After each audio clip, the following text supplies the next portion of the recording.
why don't people track progress? Why don't they do this stuff that, is basically proven to help facilitate payments and facilitate really good relationships, which is really the key? Yeah, I mean, I'll kind of come in with one big reason that I've seen is that teams are just too busy. They're a bit understaffed, and we can dive actually even deeper. There's like a deeper cause, which is, it's important to ensure that you're profitable on projects, right? And people are expensive. So it's natural that projects will kind of staff the minimum required to get the job done, but then also be profitable, right? That's just natural business. And part of why, and that's also part of why people work so many hours in the construction industry. It leads to a lot of projects and staff maybe not having the time or to bother or to kind of start guess quantities, which we can get into later. And for those that do track the job, they do the minimum to just get them by. Obviously, there's a lot of room for improvement, and I get it. It's time consuming. There's a lot of problems to be solved. There's so much fires that have to be put out, and there's not enough time today necessarily to start tracking and be more proactive. Tracking things properly it's really tedious, right? It also doesn't take it's not really challenging work either. It's just kind of you just got to do it. And with the pressures of construction, things moving really fast, trying to make schedule and budget. I mean, there's a reason why there's construction has among the highest rates of suicide and divorce rates, and there's some things there that just kind of it could be avoided by hopefully tech can help ease some of that pain of the manual mental labor of just tracking what's happening, so that more time can be focused on collaboration and solving problems. So you capture a site with like an off-the-shelf 360 camera, and basically and you just walk and hit all the rooms once.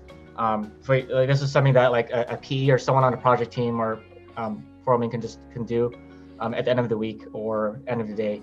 So rather than spending hours walking around the site with a clipboard and a highlighter like you saw previously, just walk it with a camera. And what this tool would do, called Smart Track, it allows you to contextualize where you walked automatically on the drawing, and then it'll actually automatically analyze what got installed.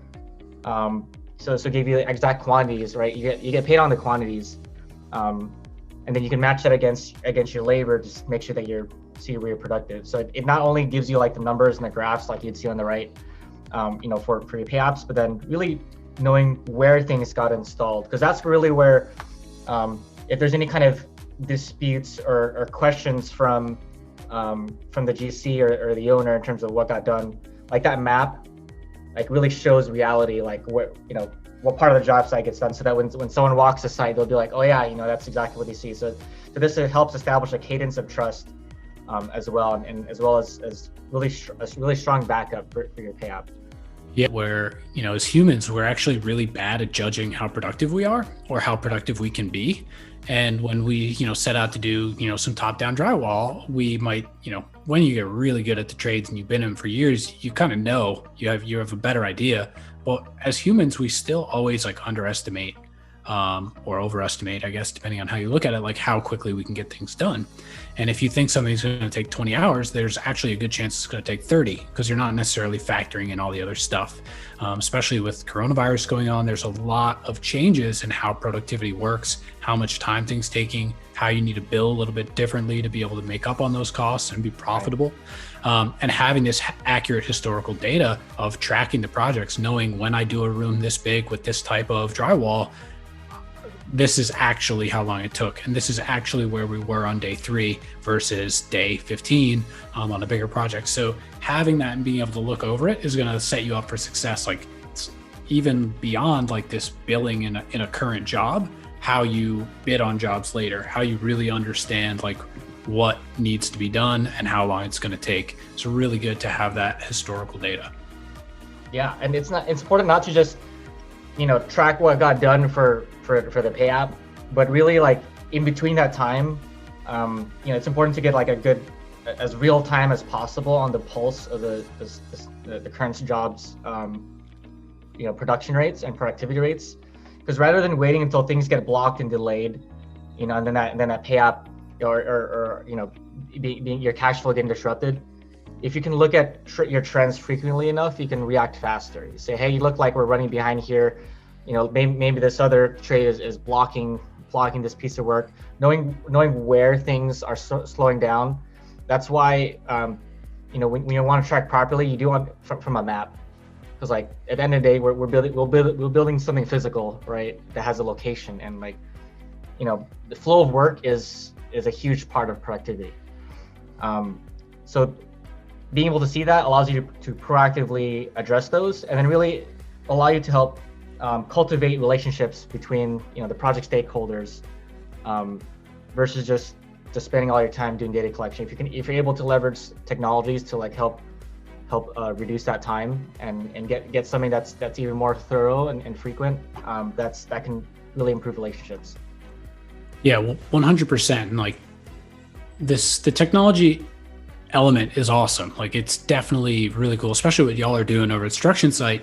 This idea of just like really good detail done really easily. But in reality, a lot of people aren't able to like go and implement these technologies, smaller businesses and stuff. Right.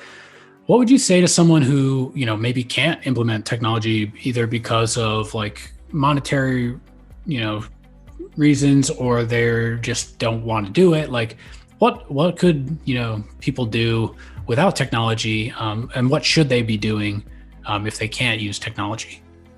I mean, if they can't use technology or don't currently use it, I think first and foremost is to at least do some progress tracking. Even just highlighting papers, because I definitely think that's better than not tracking things. Like some people will maybe track things at the beginning when the activities start and when they end, and then just kind of like guesstimate in between. But that's really robbing them of data they need to it's hard to control profitability and then also future profitability when bidding projects. If you're not getting like accurate, that's accurate productivity rates. That's why lots of estimates are not correct, right? And the more accurate you can make them, the more competitive really you can be, and the higher likelihood you'll make money at the end of the day.